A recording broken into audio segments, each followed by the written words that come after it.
Hi guys, welcome to the government services YouTube channel. So guys, आप हमें इन platform से follow कर सकते हैं। कोई भी डाउट है तो आप हमें इन प्लेटफॉर्म से रीच करके डाउट क्लियर कर सकते हैं। सो गाइस, आज हम चैप्टर 9 को कंटिन्यू करने वाले हैं, ऑफेंसेस एंड पेनल्टीज। सो इस चैप्टर में हम दो सेक्शंस कवर करने वाले हैं, सेक्शन 66 एंड सेक्शन 67। सो सबसे पहले सेक्शन 66 देख लेते हैं। So this section says offenses by companies. So last section अगर आपको याद है, अगर आपने वो वीडियो नहीं देखी तो प्लीज़ जाके देखिए। उसमें हमने कवर किया था कि offenses committed by different individuals, it can be different offenses. So आज हम कवर करने वाले हैं offenses by companies, जो बड़े फूड हाउसेज हैं, बिग मैन्युफैक्चरर्स हैं, फूड मैन्युफैक्चरर्स। सो अगर वो ऑफेंस करते हैं सो उस केस में क्या पेनल्टी है, कौन रिस्पॉन्सिबल रहेगा, राइट। सो फर्स्ट पॉइंट अगर आप देखेंगे, where an offence under this act which has been committed by company, every person who at the time of offense was committed was in charge of and was responsible to the company for the conduct of the business of the company, as well as the company shall be deemed to be guilty of the offense and shall be liable to be proceeded against the punished accordingly. So देखिए, इस section में easily मैं आपको बताता हूँ क्या कहा गया है।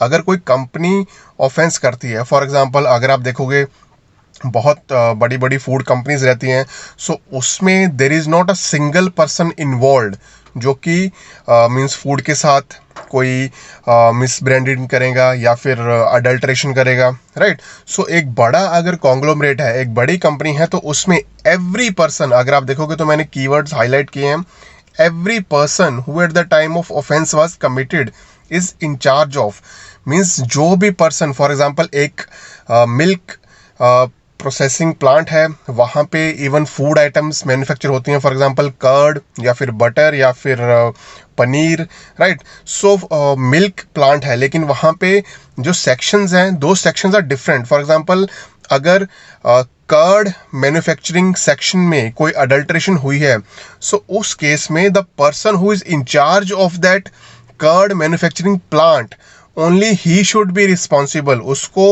जो कि है रिस्पॉन्सिबल ठहराया जाएगा। And the company for the conduct of the business of the company, means because since he is in charge of that unit, so उसकी निगरानी के अंडर ये अडल्ट्रेशन या फिर कोई भी फूड के साथ मिस ब्रांडिंग या कोई भी इशू हुआ है, so that person who was in charge of that unit, उसको जो कि है रिस्पॉन्सिबल ठहराया जाएगा। सो फर्स्ट सेक्शन ये कहता है, further deemed to be guilty of the offense and shall be liable to be proceeded against and punished accordingly. So उस पर्सन के खिलाफ जो भी गाइडलाइंस दी गई हैं, फॉर एग्जांपल हमने प्रीवियस वीडियो में देखा था कि अगर अडल्ट्रेशन करते हैं तो उसके लिए डिफरेंट फाइन और अलग उसके लिए पनिशमेंट रहेगा, अगर कोई मिस ब्रांडिंग करता है उसके लिए अलग फाइन और अलग पनिशमेंट रहेगी। सो अकॉर्डिंगली जो भी वो उस फूड के साथ मिस ब्रांडिंग या फिर अडल्ट्रेशन की गई, अकॉर्डिंगली उस पर्सन को पनिश किया जाएगा। सो फर्दर अगर आप देखोगे प्रोवाइडेड, यस, सो ये जो प्रोवाइडेड वाली टर्म्स हैं, मैंने पहले भी वीडियोस में बताया है कि these are very very important. Exam में प्री में स्पेशली इसके रिलेटेड क्वेश्चंस पूछे जाते हैं। सो प्रोवाइडेड अगर आप देखोगे, further that nothing contained in this subsection shall render any such person liable to any punishment provided in this act if he proves that the offence was committed without his knowledge or that he exercised all due diligence to prevent the commission of such offence।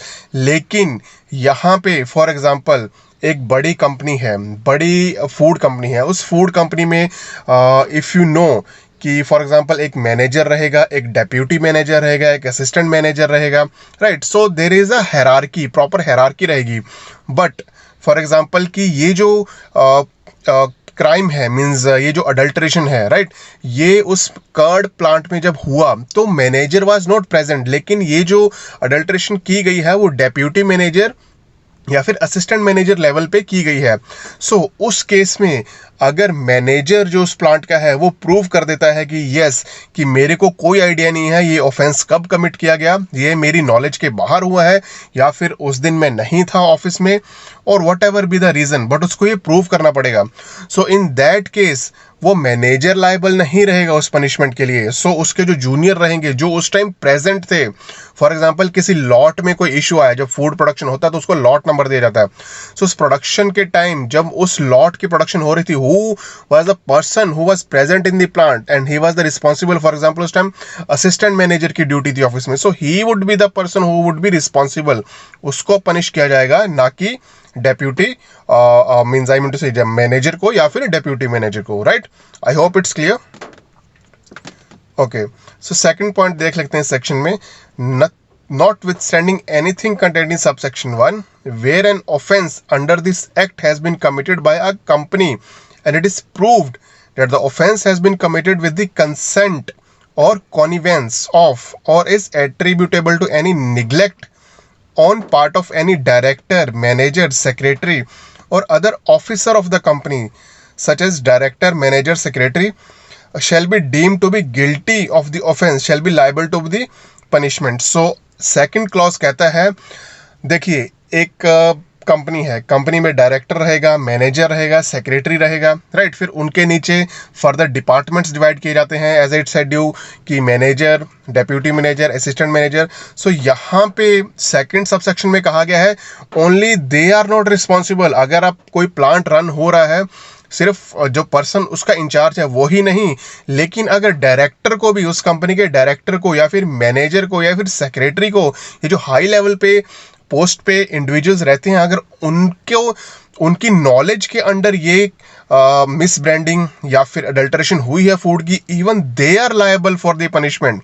ये नहीं कि director को भी पता था कि हाँ, for example sometimes what happens is, अगर कोई अडल्ट्रेशन होती है so means the director knows, I mean to say कि हायर लेवल पे ही ऐसा कोई डिसीजन लिया जाता है। सो सेकंड सबसेक्शन क्लियरली कहता है अगर किसी डायरेक्टर या फिर मैनेजर या फिर सेक्रेटरी को भी पता था कि मेरे प्लांट में अडल्ट्रेशन हो रही है और उसने ये जानते हुए भी उसको आगे अप्रूवल दिया, सो इन दैट केस ये जो हायर पोस्ट पे इंडिविजुअल्स रहते हैं, even they would be liable for punishment, और उनको as per the guidelines, as per the जो गाइडलाइंस हैं इस एक्ट में, उनको पनिश किया जाएगा, राइट। सो ये तो था गाइज कंपनीज में। हमने सबसे पहले इंडिविजुअल्स का, लास्ट वीडियो में इंडिविजुअल्स को कैसे पनिश किया जाएगा, क्या लाइबिलिटीज रहेंगी उनकी, राइट। सो ये जब बड़ी कंपनीज आती हैं उनके बारे में हमने देखा कि who would be responsible. So section 67, अब नेक्स्ट सेक्शन की बात करते हैं, penalty for the contravention of the provision of this act in case of import of the article of food to be in addition to the penalties provided under any other act. So यहाँ पे अगर आप देखेंगे import of the article of food, यहाँ पे that is the keyword, important keyword, कि अगर कोई भी इंडिविजुअल दूसरी कंट्री से, फॉर एग्जांपल हम चाइना से या फिर यूएस से कोई भी आर्टिकल ऑफ फूड इंपोर्ट करते हैं और उसमें कोई कॉन्ट्रावेंशन है, उसमें मिस ब्रांडिंग है या फिर अडल्ट्रेशन है, सो उसको कैसे मैनेज किया जाएगा उसके बारे में हम अब डिस्कस करेंगे। सो फर्स्ट पॉइंट अगर आप देखिए, any person who imports any article of food which is in contravention of the provision of this act, rules and regulation made thereunder, shall, in addition to any penalty to which he may be liable under the provision of the Foreign Trade Act 1992, yes, so यहाँ पे FSSAI ने clearly कहा है कि अगर, since देखिए आप किसी भी फॉरेन कंट्री से आर्टिकल ऑफ फूड इंपोर्ट करते हैं, सो उस टाइम मल्टीपल पार्टीज इन्वॉल्व हो जाती हैं। फॉर एग्जांपल कस्टम्स इन्वॉल्व रहेगा, देन फॉरेन से आ रहा है तो फॉरेन ट्रेड एक्ट जो कि उस आर्टिकल ऑफ फूड पे लागू हो जाएगा। सो इसलिए जो कि डिफरेंट बॉडीज हैं इन्वॉल्व हैं, उनके अकॉर्डिंग भी उस इंडिविजुअल को पनिशमेंट दी जाएगी अगर वो article of food miss branded है या फिर अडल्ट्रेटेड है, राइट। सो अगर आप यहाँ पे देखोगे तो क्लियरली कहा गया है, in addition to any penalty which he be liable under the provision of the foreign trade act. Second हम देखेंगे, customs act be also liable under this act to be shall proceeded accordingly. So foreign trade act और customs act में जो भी punishment उस individual को मिलेगी, उसके अलावा FSSAI के एक्ट में भी जो पनिशमेंट्स हैं वो भी उसको दी जाएगी। मीन्स उसको he is liable for 3 punishments, means उसको 3 टाइप के फाइन लग सकते हैं। एक तो कस्टम्स उसको फाइन लगाएगा, एक फॉरेन ट्रेड फाइन लगाएगा, फिर FSSAI भी फाइन लगाएगा, because this item is related to food, right. So I hope it's clear. So अगर कोई भी आर्टिकल ऑफ फूड इंपोर्ट किया जाता है और उसमें कोई इशू है तो 3 एजेंसीज उसको फाइन करेंगी। यस, सो सेकंड सबसेक्शन देख लेते हैं। Any such article of food shall be destroyed और return to the importer if permitted by the competent authority under the Foreign Trade Act or Customs Act or any other act as the case may be। So यहाँ पे clearly कहा गया है उस article की inspection के बाद जब उसको पनिशमेंट दी जाएगी, उस पर फाइन लगाया जाएगा। So that article shell be destroyed. Destroyed तब किया जाता है जब उसमें कोई पैथोजेनिक ग्रोथ हो जाती है, माइक्रोबियल ग्रोथ हो जाती है, एंड उसमें आप कोई भी चेंज करके उस आर्टिकल को इंप्रूव नहीं कर सकते, उस आर्टिकल ऑफ फूड को कोई इंप्रूवमेंट नहीं ला सकते। सिंस माइक्रोबियल ग्रोथ हो सकती है, हो गई है, तो माइक्रोबियल ग्रोथ को नहीं हटा सकते आप किसी भी आर्टिकल ऑफ फूड से। सो यहाँ पे क्लियरली कहा गया है अगर वो FSSAI या फिर फॉरेन ट्रेड एजेंसीज या फिर कस्टम्स उसको डिस्ट्रॉय कर सकता है या फिर रिटर्न कर सकता है। अगर फॉर एग्जांपल किसी ने ग्रेन्स, आई मीन टू से वीट इंपोर्ट किया है, वीट में कुछ एडल्ट्रेशन है, फॉर एग्जांपल से स्टोन्स हैं, पेबल्स हैं, सो दिस फिजिकल जो इश्यूज हैं उनको रिमूव किया जा सकता है। लेकिन अगर एज ए सेट की microbial growth, for example dairy product है, दूध इंपोर्ट किया गया है या फिर कर्ड या फिर योगर्ट, अगर उसमें माइक्रोबियल ग्रोथ आ गई है सो उसको रिमूव नहीं किया जा सकता।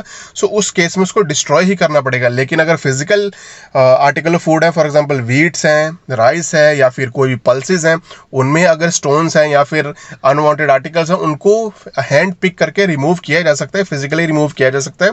सो उस केस में उस आर्टिकल ऑफ फूड को रिटर्न कर दिया जाएगा if permitted by the, and ये भी फॉरेन ट्रेड और कस्टम्स डिसीजन लेंगे कि ये उसको रिटर्न करना चाहिए या फिर उसको डिस्ट्रॉय कर देना चाहिए। Right, I hope it's clear. So thank you so much guys. I hope आप सबको ये दोनों सेक्शन अच्छी तरह समझ आ गए होंगे। मैंने बहुत ही ईजी वे में आपको समझाने की कोशिश की यहाँ पे। अगर कोई भी आपको डाउट है तो मेरे को व्हाट्सएप पे अप्रोच कीजिए, ये मेरा व्हाट्सएप नंबर है, आप मेरे को मैसेज कीजिए, I will clear all your doubt. So guys मिलेंगे कल नए वीडियो से, नए सेक्शंस को कवर करेंगे। एंड गाइज एग्जाम FSSAI का आने वाला है बिकॉज ऑलरेडी नोटिफिकेशंस आने स्टार्ट हो गए हैं। सो गाइज तैयारी स्टार्ट कर लीजिए विदाउट एनी डिले। राइट, सो कल मिलते हैं गाइज, सी यू।